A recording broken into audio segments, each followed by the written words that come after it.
day to join the series, Hype versus Reality. For many of you that know me, I'm very open in terms of knowledge in the marketplace. When I see things that are stated about third-party payments on any level, for every aspect of the life cycle or others, I always want to make sure that the facts are out there that are straight, because there's a lot you can read. There's so much that's out there today. This third-party market is just taken off in such a great way that it's exponentially increasing.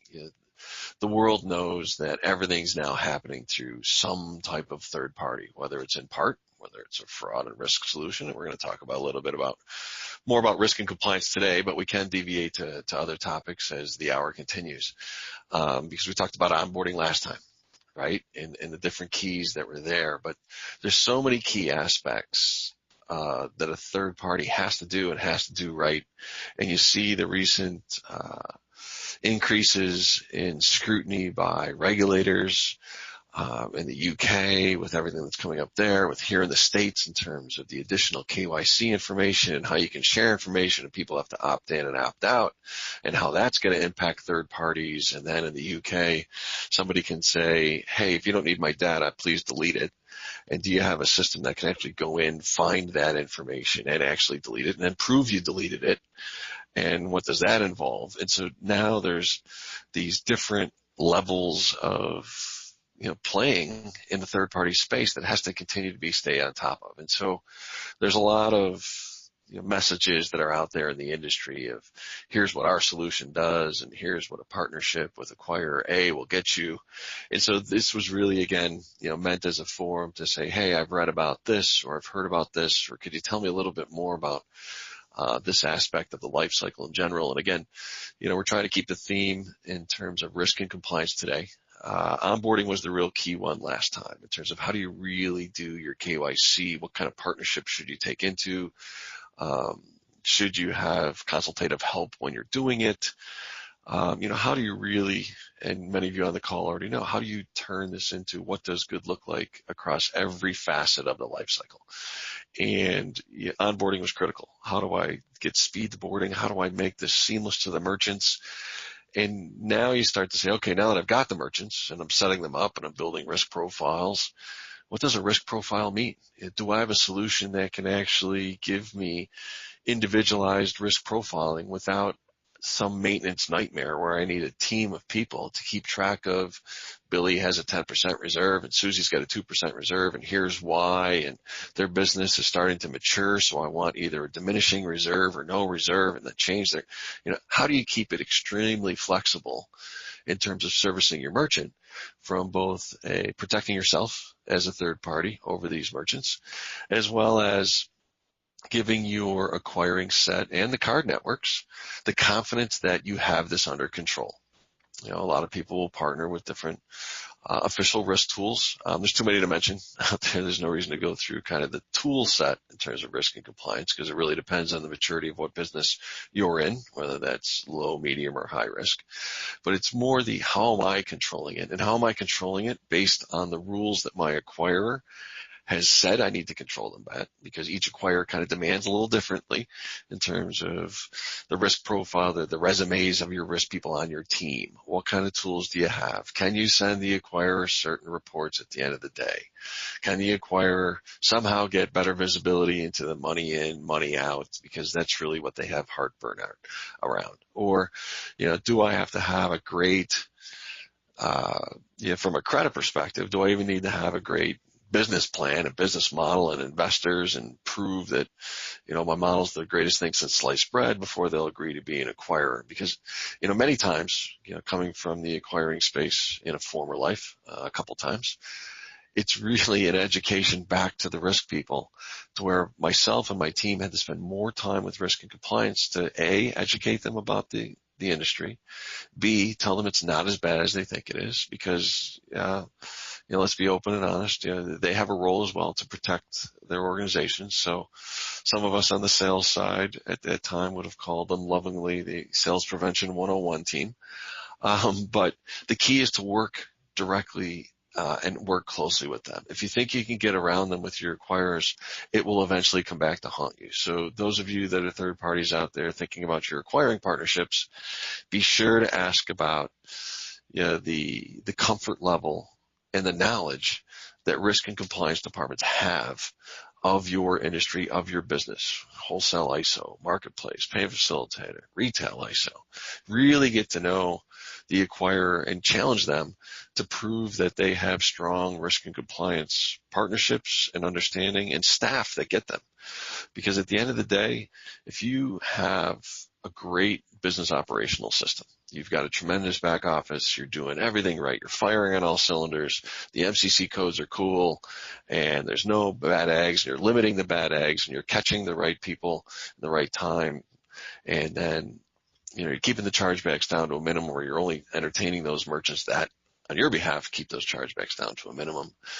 How do you have the ability to pump your chest and then go to these acquirers saying, okay, look, I'm a really, really good egg. I want a preferential treatment over that bad egg that's over there, because there's a lot of good eggs and bad eggs in this third-party market. And the challenge is there's no universal scoring system that we're all rated on. There's no little credit report that somebody can get of a third party that Super ISO A is better than Super ISO B at that point. So each one's looked at individually, and it all comes down to risk and compliance having the need to determine how thorough is your business, how thorough is your tool set, and how do they ultimately get comfortable. It's one of the reasons why I came over to Amaryllis, was because of the tool set that was built actually gives risk and compliance the ability to have full visibility into money in, money out, down to the transaction level at any time. It could be real time, could be static reporting. So I slowly wanted to peel back the onion of finding solutions that can help take the excuses away from risk and compliance. And so no matter which tool you use, risk and compliance will look at third parties vastly different if you have a custom solution across your life cycle, even if it's one module across your life cycles, or some type of tool. I don't care if it's Stripe, I don't care if it's, others. At least there's a standardized place there. And then you can start to migrate your business going, okay, if I want to be the merchant of record, instead of Stripe being the merchant of record, or ProPay or WePay, which, they become the merchant of record, which is a whole different discussion. They've already done their deals with their acquirers and got those acquirers set. So for those of you that are in the third party space that want to control your merchants and control the merchant of record experience, you then need to convince the acquirers that you're going to do business with, which I always recommend you should do business with more than one, because acquirers, and specifically the risk and compliance areas, often change their mind in these third-party spaces, especially when you get to marketplaces and payment facilitators. So be sure that A, you're working with an acquirer that understands your business and actually wants to work with you, but then B, that you give them the confidence that you've got this under control. Now, you can try to do that with your custom solutions, but the challenge there is now the risk and compliance department of those acquirers are going to have to come in and work with your team. They're going to take extra time to get to know the resumes of who's on the team, to get to know the system that's been built. How's it been proven? Show me the stress test. Show me everything else. Versus using some type of tool or multiple tools. You can go best of breed and take in 2 or 3. You could use one and then migrate others. If you have a small custom base just to keep your competitive mindset and then utilize other tools, that's perfectly fine as well. But you need to show something to the risk and compliance folks that A, you know what you're doing, and B, you've got it under control, and C, they can have visibility into it, at any point in time. But I say all that to kind of set off this call to be, there's a lot of promises that have been made out there. There's a lot of different tools that say they do different aspects of risk and compliance. But, I want to open it up to the forum to really, ask your questions in terms of, well, how do I approach risk and compliance? Or when they ask me certain things, how should I answer? Which acquirers are better than others in terms of this space, which, if I had to answer that right now, it vastly changes. Vantiv started out, in the wild, wild west of let's take all comers to now they're a little more selective. You get newcomers to the market like Global Payments and Heartland that really, really want to play. So it's a good time to play with them. You get somebody like a Bank of America Merchant Services that's tried to play for a number of years, and now with the First Data solution going out, for Bank of America Merchant Services feels they can play, at least the risk and compliance teams, because obviously I'm formerly from there, feel that they've got a control over it and do want to embrace, coming into that market as well. So again, if we could see if anybody has any questions, specifically on the topic, just forward them in. Otherwise, I'll keep going on different topics I have. So I don't know, Jeff, if we've seen anything yet. I've got Jeff helping me out here with the questions. Yes, one just came across. You see it? We can take that. Of course we can. Okay. So, go ahead. When you look at the difference between, e-commerce and platforms when it comes to risk and compliance. So a lot of people will blend those two terms. But platforms need to be able to handle both e-com and card present. Well, let's stay with the e-com piece, right? So a lot of these platforms, a lot of these marketplaces and others are all trying to get to the e-com, mobile com kind of world, right? So you get an Uber, I get a Lyft to where, I had to put my card number in, but that's all there is. There's no card present transaction in that case. They're a marketplace. They've had to build custom levels of their solutions. But now even, the large marketplaces that have built custom platforms for themselves are realizing that they need to start using reusable modules or reusable pieces because that's not their core business, right? To continue to maintain it. They've now realized that the modules that are being built out there, or at least the platforms that are being built out there, can service them in a better fashion, at least in a couple of their modules. That's why you want to look for a platform, not only that can just, handle an e-commerce transaction, but also does the business processes about how you run your business. So, e-commerce being kind of the more generic term of everything, it's almost synonymous with card not present, right? So there's a couple debates out there in that, but the platform itself needs to handle all forms.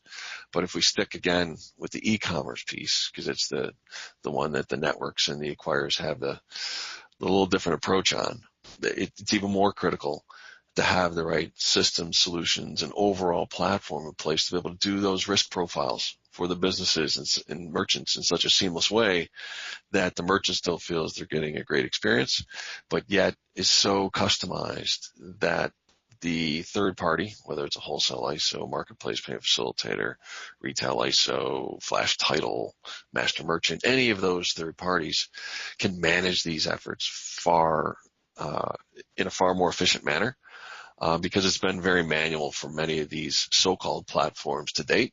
And there's different definitions of platform, right? So you'll get a platform that can just onboard somebody and then good luck in terms of your business risk profiles, any type of alerts. You're going to have to bolt on some type of fraud detection tool or some type of, identification in terms of, every flow of funds from somebody in Japan using a server elsewhere and trying to pay and buy something in Russia, and how does that get flagged?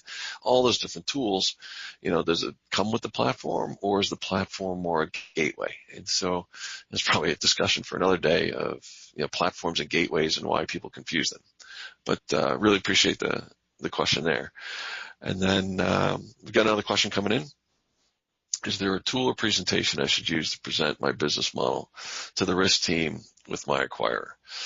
So it's a great question because I would be the first one to say, yes, there should be, a very strong presentation, and it can be put together pretty easy, right? Because again, this is usually an education for the risk and compliance team of your acquirer. They'll say they're familiar with it, but unless they've really been in it and actually worked at a third party before, in their risk and compliance division, or unless they've, already run a third party division at another acquirer or at their existing acquirer for a number of years, and they've got history with business models like yours, then it gets easier, but most of them do not, right? So you have to be able to have, a really strong presentation, but also an in-person discussion, right? So the presentation is only going to go so far to where you have to, the passion has to come from the speaker,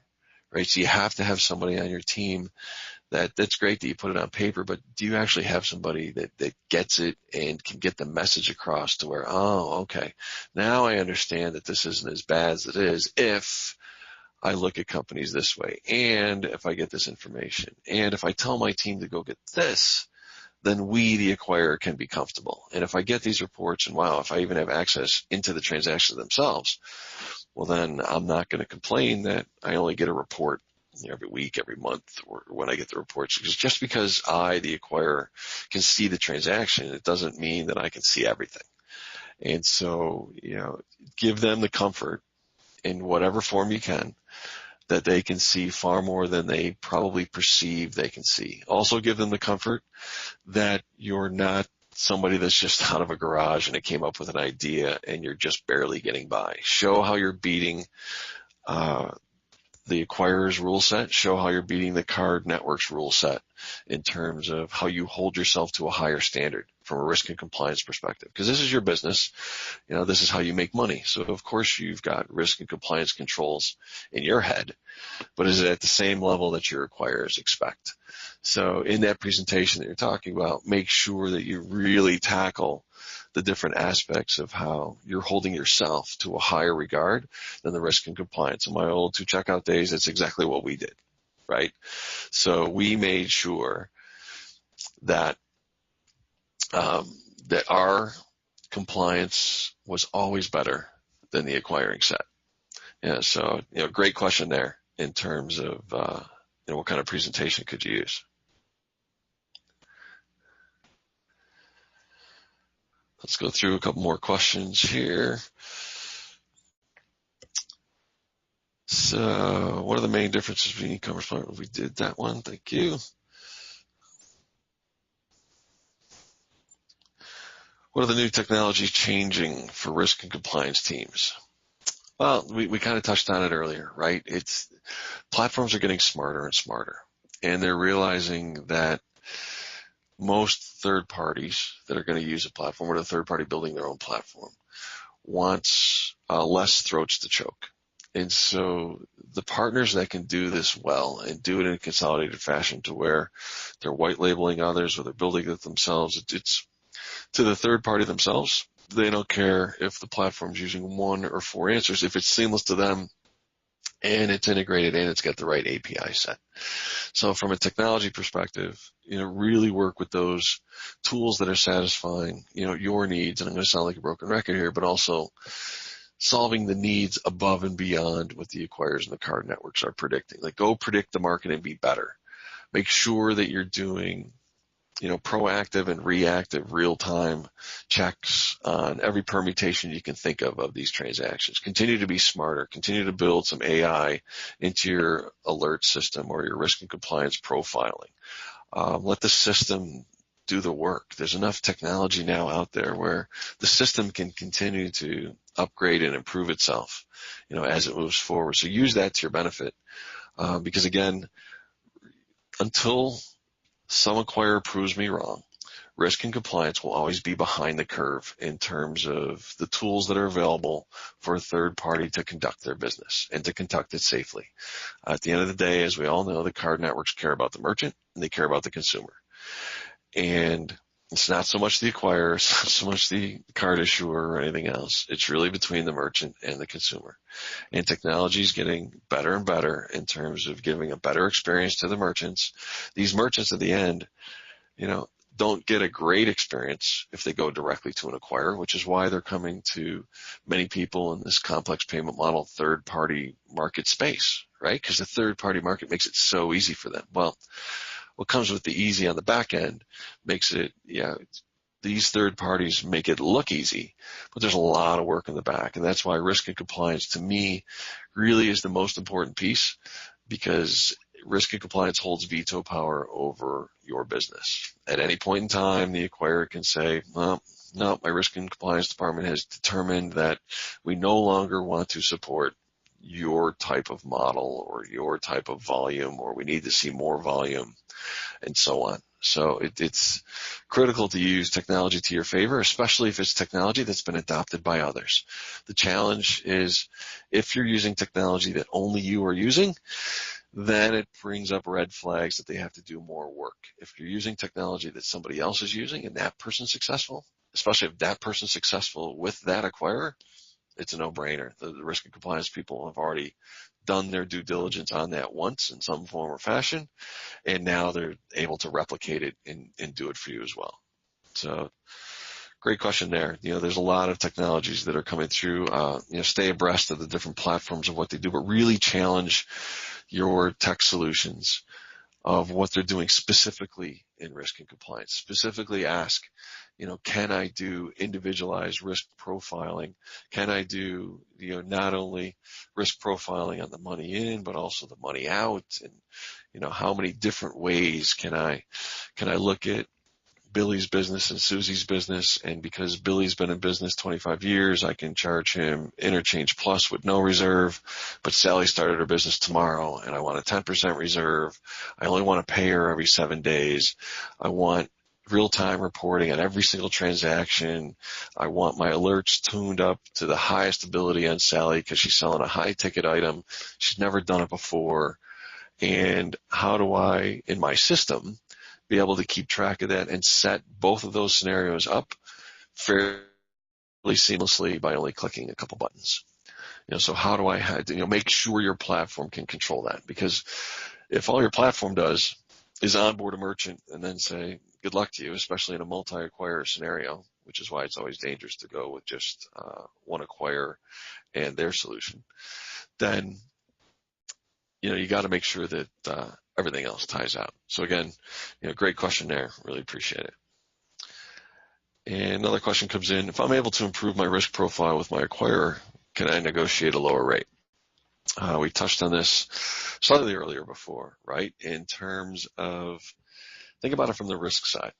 I'm a risk and compliance department. My job is to evaluate every business, risk, compliance, credit, and so on. But let's say the credit's good. So it's a good business. It's going to last. Now I've got over that hurdle. The business is going to last. It's not going to fold. It's not going to piss off people. So now I got to go to the other side of it of how good are these guys at risk? How are they going to control it? How are they going to make sure that nothing gets through outside of what they've said they're going to do in terms of business-wise? There's no fraudulent transactions, there's no money laundering, there's no movement of funds away from the sub-merchants. If you're a payment facilitator, how do I make sure that you're not going to the Caribbean with your money? Are you putting it in an FBO account and so on? So, the risk guys have to do a lot of work. And they'll say the due diligence is easy, but then they start peeling back the onion. And as they find things, or worse, as they continue to make up the rules as they go, they continue to ask more questions. And that should be your first flag.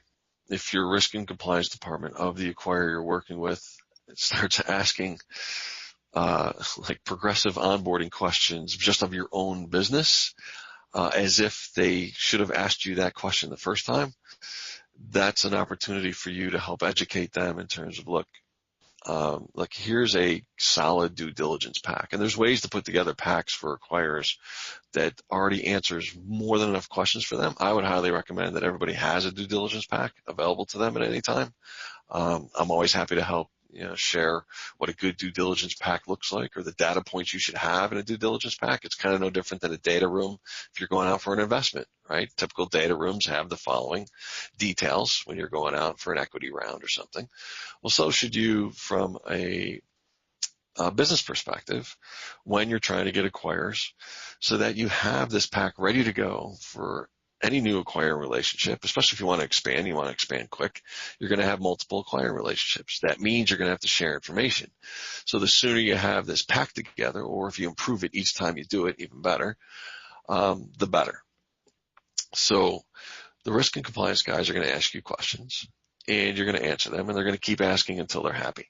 Now, they're going to ask more questions when we go back to what I talked about before, if they have to understand a custom-built solution or something that you've built that's different than the industry. It's okay if it's different. Maybe that gives you a competitive edge in some form or fashion, but now they're going to need to see it because they're not used to seeing it. They're already having a little heartburn over the fact that you're probably going to be the merchant of record or hold the risk in a wholesale ISO perspective at some level. So they've got to now trust that third party to do the right thing, to be the right face to the merchant, with this acquirer in the background. And so with that trust comes a cost. So how do I reduce that cost? Well, if I can give the risk and compliance team the exact same visibility, or maybe even better, into information that, because in the end, let's all admit that every single acquirer is their own ISO, right? So if they're bringing on their own business, they're their own ISO of everything else. They have their own Salesforce and others. And then there's other acquirers that sponsor ISOs to bring deals in on an acquirer paper. Then you got wholesale ISOs to where the merchant doesn't really know who the bank is behind the scenes. They just know the ISO, and they're happy to work with them because the wholesale takes the risk. And then you got marketplace and payment facilitator where they're actually the merchant of record themselves. So the risk and compliance team of the acquirers start getting worried when it's away from them in terms of what they can see and what they can feel. So the more you can provide them as if it's their own team boarding these merchants, give them the same information, give them the same data in whatever form, and they can, go through it and decipher it anyway. But if you can provide that, that then forces their hand in terms of, well, now I can't charge you the same that I just charged this other payment facilitator or marketplace that has a custom solution. Because if you're using a solution that gives my team far more visibility and makes my team's job easier, not only easier, but then gives me the confidence that everything's, going smooth, because I had to build in a risk factor of if I'm getting delayed information in terms of chargebacks, in charge of transactions that needed further scrutiny, if I'm just getting a static report on that and I'm not getting it in real time, I've got to bake that into my risk threshold and say, okay, look, we're going to have to capture at least 3% reserve on this, or 10, or whatever the math is. It all goes into that calculation. So the goal of giving the risk and compliance teams full visibility into everything you do is to be able to reduce that reserve as much as possible and gain the optimal rate. So, great question there. Appreciate that one, because that's one of my talking points that I do with every potential client, right? We'll go in a whiteboard and I'm like, look, once you get done with this, and it doesn't matter if you use my solution or whomever, but whatever solution you choose, be sure you choose one that gives you negotiating power over your acquirers to kind of change the game because many of these acquirers put you in the same bucket. Now, any payment facilitator comes across minimum 5% reserve, and here's what it's going to be. No matter how mature, no matter how good, sometimes it's a system limitation, but many times it's just risk and compliance wanting to cover their butt and say, see, bank, I captured a reserve, so we're okay. Neither a good scenario, but that's kind of the way the world works. And so the way to protect yourself and the way to benefit yourself is to really make sure that you've got those solutions in place, but make it known to them and stay front and center with them. Have regular meetings with them. Bring your tool partner along with you. For those that are in the Amaryllis set, I love going to risk and compliance meetings. I know most of them that are out there, and they know when I'm coming. Then it means, okay, we're going to put everything on the table, and let's really understand why you have a risk profile for my client at a certain level. And we do it all proactively, and it's a healthy discussion because, honestly, the risk and compliance people want this information. It's never been a difficult discussion, honestly. It's been a open and solid discussion. I get things back from risk and compliance. Here's a couple quotes. Like one quote being, Mark, I see these third-party deals come through in non-traditional ways all the time. And so, half the time we're more than happy to book it, but the actual business development teams aren't bringing us, the right information, or they don't understand what they're bringing. And we uncover that it's a third party or something else. But because of that, and it's not the right level, and because it wasn't planned, we had to decline it. And so, but then, at the same time, they also said, but once we start bringing in the right ones, we still need an education in terms of a program and other pieces, but we're more than willing to do it. And so many times, even an acquirer themselves, the salespeople themselves won't know that their own team's willing to do it because they may have thrown them some type of deal that got declined at some point in time, and now the salesperson has a bad taste in their mouth and risk compliance has a bad taste in their mouth. So when you, the third party, come along with a great platform, maybe they're already tainted. That's why having the core due diligence material is key. That's why having a presentation as to why your business model and the tool set you use is a far better solution to help educate them on, okay, yeah, let's take another shot because you guys are good. You guys get it. So again, great question there. Thanks for that. And then, another question, but beyond traditional fraud risk, right? How is the industry addressing AML compliance? What tools are available to automate these checks? There's almost too many tools, to count. It depends on how deep you want to get of the different tool sets there, and it depends what region you work in, right? So specific to that one, happy to take that one offline and share with you kind of my specific tool sets, because I don't like to call out, too many specific names, on this forum, other than saying that there's a plethora of tools, that you can bolt in. Make sure your platform that you work with has an API set and an open architecture to be able to bring these tools in as seamlessly as possible. Again, making it seamless to both the acquirer as well as the merchant set, because it's up to you, the third party, to pull together the tools that you feel you need to conduct your business and conduct it in a way that's better than your competitive set. When you're looking at a platform, what are the key questions to ask? I think we touched on a few of those already, right?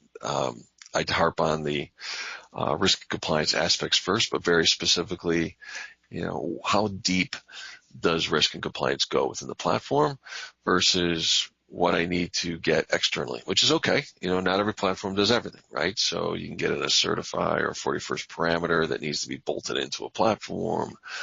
You can get any number of tools from a fraud and risk perspective that can come in. Do I just need to do web screening and do a control scan or a G2? And all these different aspects has to be determined, on your own, which a proper platform would be able to walk you through that and walk you through, well, here's what you get with the platform. And is the platform diverse enough and flexible enough to be able to allow you to maximize the investments, because maybe you've already invested in fraud and risk tools, and maybe you don't need that aspect, but you need it to talk to the platform extremely well because it's front and center and it's key, and you don't want to do much coding. So, that's one of the key questions. If we stay on the risk and compliance, theme, make sure that you're working with a platform that has the open API set that could come in. Also work with a platform where they have people as part of their team that get this space, period. Don't work with technology people that don't understand third parties. Don't work with technology people that aren't respected in the third party market or industry. There's not a lot of folks around the market that really, really get this. And the reason you want your technology partners to get it is because they then join you in force to attend those discussions with acquirers and attend those discussions with the risk and compliance teams. So you're getting a little more than just a tool set, right? You're actually getting somebody and a team that's knowledgeable in the space, and they get it, and they have influence over the card networks. They have influence over the acquirers. Not all technology providers can provide that, and some of them provide great technology. So if you have to augment that, make sure that you find that out in terms of how much do they really know. And, ask yourself, could this person sit on our advisory board? Could this person or relationship or team or company somehow provide us value add over and above just the technology because of what they know? And can they help us optimize our costs with the acquirers and kind of put us in that higher echelon of respected third-party payment providers, because you guys are doing it the right way. And it doesn't matter if it's low, medium, or even high risk. As long as you're doing high risk the right way, it's okay.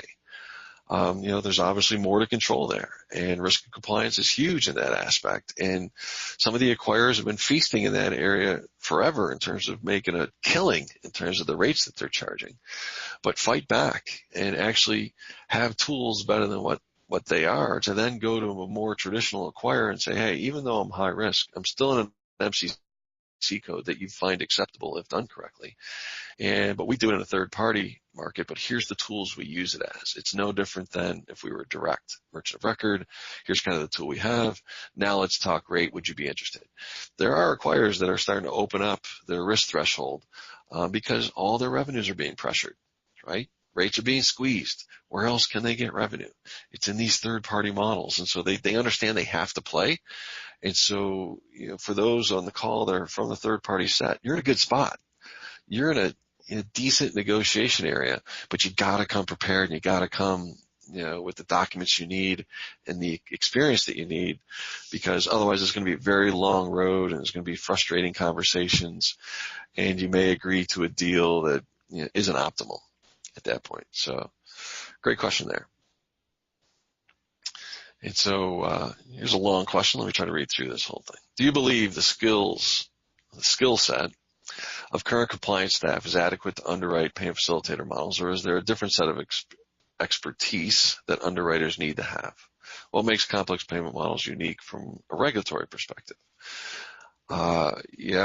It's very hard to find people that get the space. If I was an acquirer, I'd be hiring people from the third-party space that held risk positions before to help with the underwriting piece and really understand what they're viewing.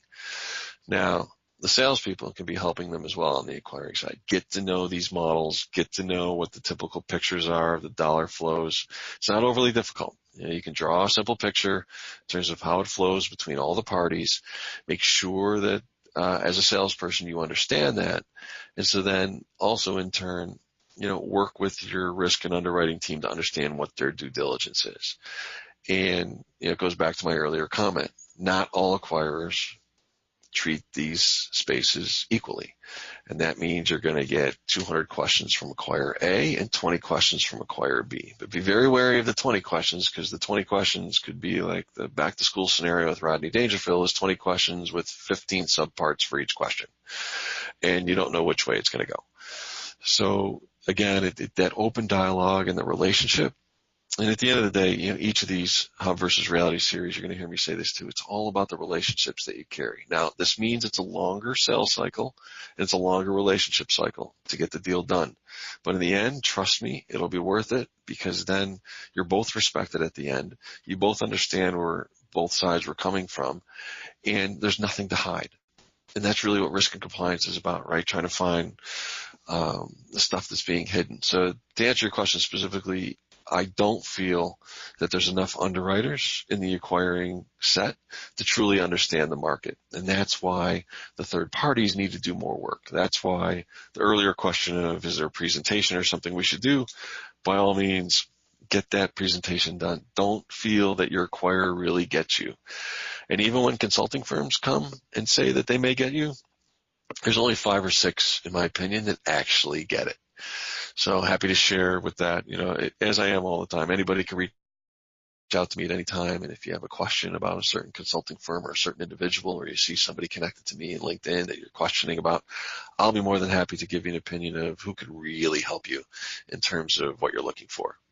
From an advice or an advisory perspective. So I think the acquirers need to do a little more work in terms of hiring people that get it, and or just start immersing them into the space and dedicate them to make this their day job.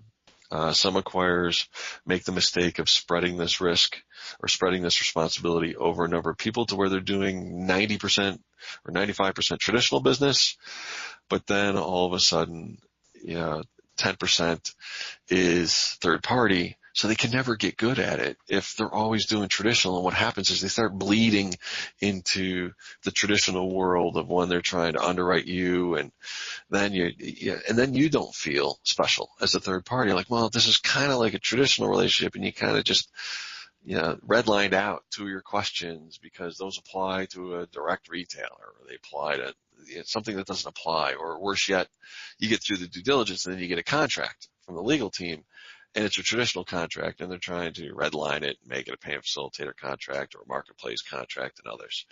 So it goes back to, as much as you can educate as possible your acquirers or those you want to do business with, do it. And if you can partner with a tech firm that can help you do it, even better.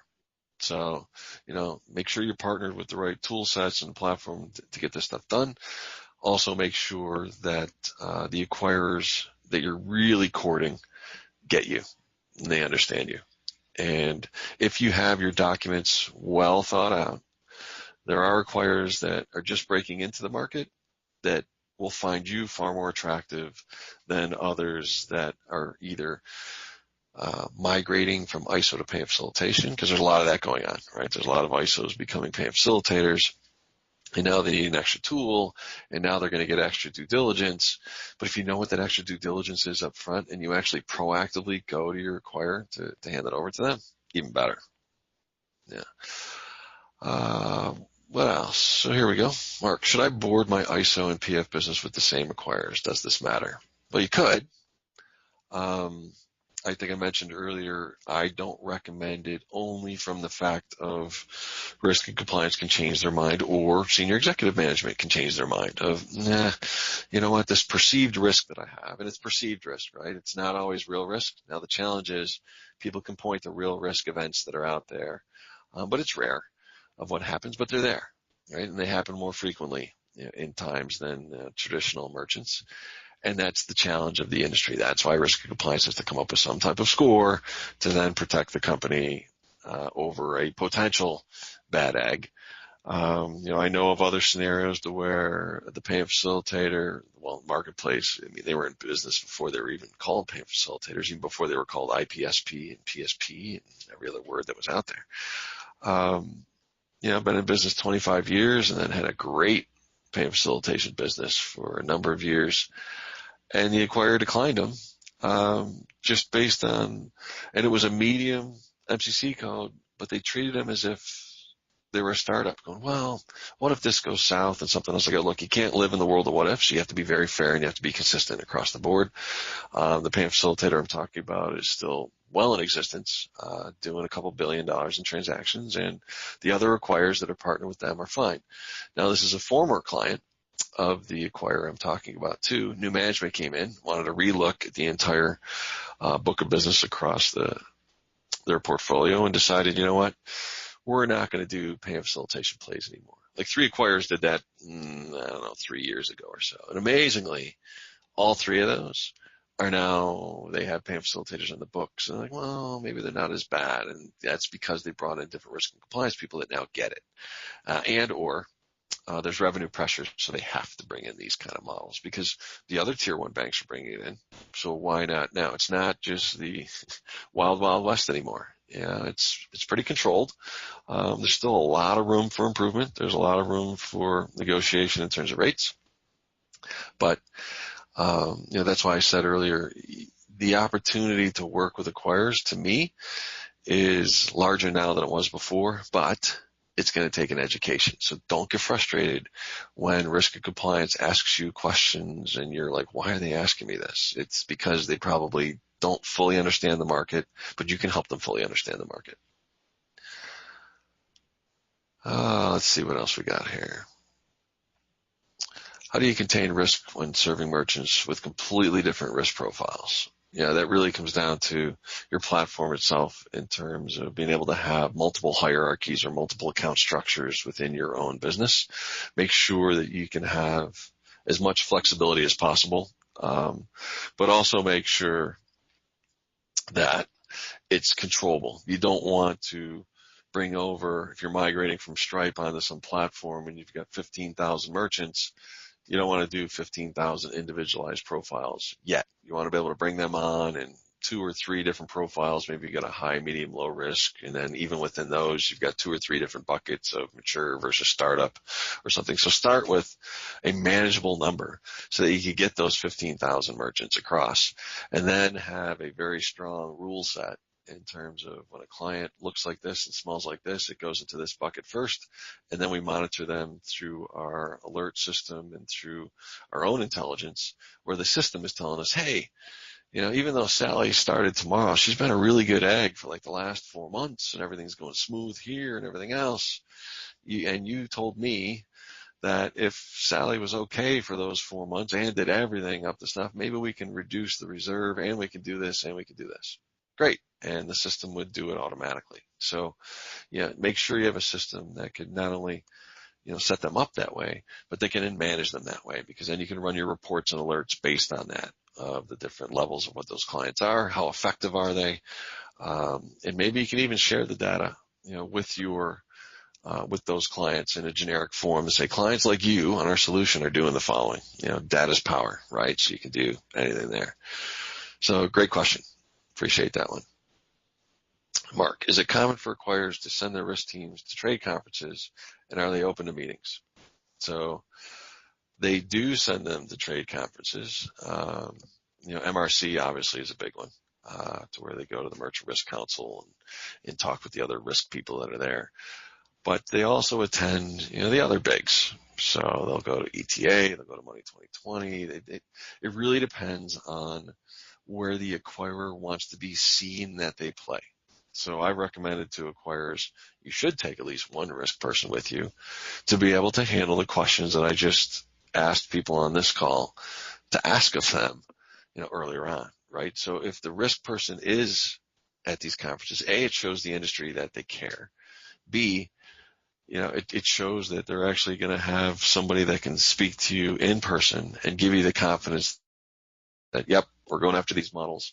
And it's not the salespeople telling you it, it's sales plus risk plus legal and the senior executive team that's there. So those acquirers that truly want to play will bring the right people to conferences at that time. So great question, because I'm always a big proponent of conferences and making sure that there's visibility at those conferences. Otherwise, how does the market really know you play, right? So it's key to make sure that those that you are going to work with do spend the money to go out and get known. You want a known commodity. You want a tool, a team that's well respected, that's known. You see the press releases that are out there every time. You can go read about Elevon's scoop, or you can read about, Adyen and MarketPay, and then you can read about Chase buying WePay. What does it all mean? Where is it going? What's the market doing? Why are the banks all buying this? The banks realize, and the acquirers realize, I shouldn't just say banks, that they have to offer something more than just the commodity play that they are. And part of showing the market that they play is not just buying an asset, because there's been plenty of people in terms of mergers and acquisitions where it hasn't worked, right? The asset's been bought, or a significant investment's been made, and they didn't know what to do. So, stay in the know in terms of, who's really doing what. But honestly, I'm more of the camp of, if I can do almost everything and keep the acquirers and others as much a commodity play as possible, that means I can control my own destiny. But that means I also need to know how to speak and work with the risk and compliance teams that are there. So thanks for that question. That was another great question there. And even, their own tools internally for the risk and compliance teams are key in terms of how they're managing their own businesses. A lot of them are strapped in terms of the information they can see. So if you have a platform that allows them to see different information, again, I know I mentioned it earlier, but it's going to make their job easier. And if it makes their job easier, they're going to recommend that, the acquiring bank does sponsor your business. And then you're going to want to put most of your business with them, as long as the cost is optimal for you and they're giving you the service and they're not being a big hassle. You have to take that into account in terms of, what the whole total cost of ownership of that transaction is based on your acquiring set, and not just the technology itself, but also the headache or the lack thereof of those that want to continue to ask questions about your business and continue to poke and prod to see, what are you doing? How are you doing it? Give me this report. And if it's becoming a maintenance nightmare, you're not making money on those transactions anymore because you're too busy chasing your acquirer's requests. So make sure that those are addressed as well. So good question there. Let's see what other questions we've got in here. We talked about lowering, negotiating a different rate. Regarding hype versus reality directly, what are some of the things I should be looking out for from risk and compliance? Watch out for those solutions that say, we've got your full risk and compliance covered, and they don't disclose how. And they wait for you to have to come in and do a big due diligence work and others. Work with those people that are exposing as much as they can and being open and honest as they can. There's, some tools that'll be out front and center. They're in the speaking segment. They're happy to talk about it. But there's not many. Others will just say, we do it. We're a full solution. Come on in. It's easy to migrate from Stripe to us, and just leave it at that. Be very wary of that, because that means you're going to have to do a little more work. So I'd also recommend that you get to know some of the consultants that are out there. Get to know the players that all they do is eat, sleep, and breathe these tool sets. I'd also highly recommend you find consultants that are truly independent from tool sets. It's hard to be a consultant and have relationships with other tools and be independent at the same time. So make sure you're working with the independent set. Make sure you're getting independent opinions, and that can only help you. There's a lot of free independent opinions people will give you, and that way you can make your own decision at that point. You can use me, you can use others. There's a lot of us in the industry that you can also ping ideas off of. I always give, open and honest opinions and happy to talk about any topics at any time. So, make sure that when you're talking risk and compliance or you're doing research, don't just believe what you read. Believe what your competition may be touting. The scenarios I hate to see is when somebody is sold a solution and they buy into it and they get down the path and they're 3-4 months into the integration and finally the solution's been thrown over the wall and lo and behold, it's not what you expected, especially from a risk and compliance perspective. Like, well, you didn't disclose that piece. I'm like, well, our solution really didn't do that. And that should have all been done up front in some whiteboarding session way before the contract was signed. So, make sure that it's put up or shut up time for anything that you read, anything that's promised. I'm not a big proponent of RFPs, honestly, because everybody says yes. And then not only do they say yes, but then they'll start throwing magazine glossies and try to wow you with marketing teams that they've hired that can give you cool pictures and they word it correctly and it all sounds great on paper, which, mature organizations that are well funded can put that stuff together and put it there. But to me, that's all fluff, right? It's like, answer my question, answer it thoroughly, and then tell me why you're better than the other ones.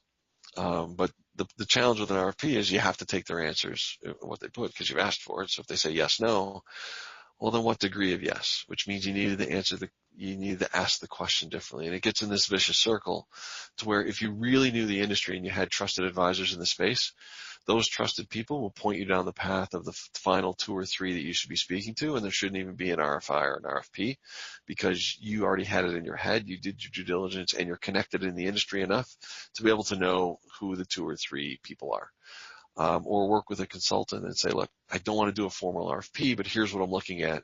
What do you think? Because I'm thinking, I've got in my head who my 5 are. Let's see if your 3 are within my 5. And if your 3 are within my 5, then let's go talk to those 3 and help me through that process.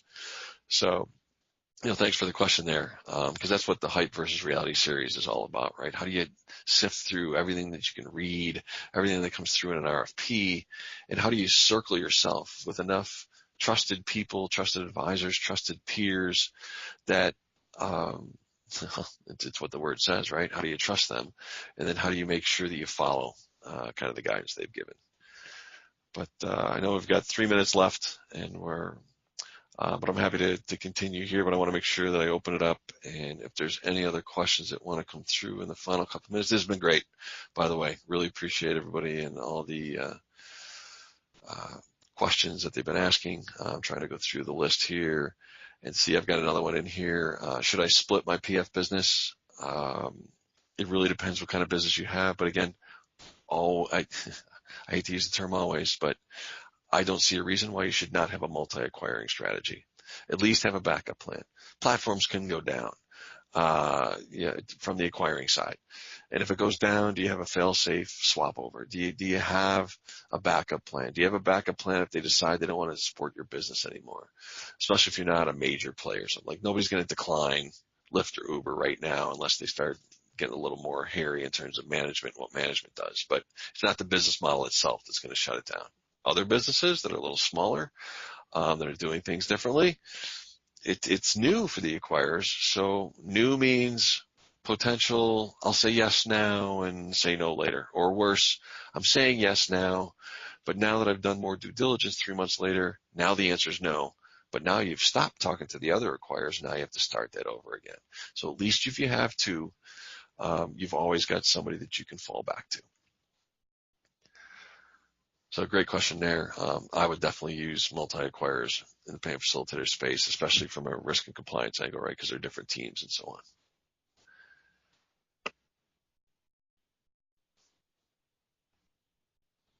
Anyone else have a question that's coming through?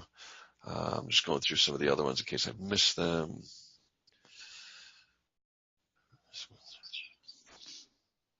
There was one question about, would you expand on key differences on marketplace models versus flash title option shipments? Sure. So now we start getting into, and that's where risk and compliance also has a little difficulty in terms of definitions, right? So you get flash title play. So flash title play, right, is like an instantaneous ownership of a good, but you didn't really have it in a warehouse or anything. So it's disclosed to the consumer that even though you're buying this Nike shoe in whatever country, you're actually buying it from shipping company X. Shipping company X is going to buy it from retailer Y in this country and then ship it to you globally, do the customs, do everything else. But that company never ever touches the shoe, right? They give the shipping instructions to whatever the retailer is. That retailer then sends it to you, the consumer. But you, the consumer, actually see that shipping company, in this case, if they're the flash title owner, as the merchant of record. It'll stay shipping company / the retailer that's selling you the shoes. And then you pay the shipping company, who then in turn pays the supplier of that good. But in that case, because everything's been disclosed both to the consumer and the retailer, and the retailer, they are just third-party intermediary that's not in payment facilitation, because they only took instantaneous payment. There's other different definitions that get a little scary. It's still, close enough to where it's dangerous ground, but they haven't really come out with true flash title ownership rule. I mean, only till last year did they come out with the marketplace rules, right? So we've gone from payment facilitation to now finally have marketplace rules, and now we still have to, they still have to tackle master merchant, flash title, and so on. So good question there. And happy to share more in detail later on. Just ping me and we can kind of go through flash title there. But we're up against the hour.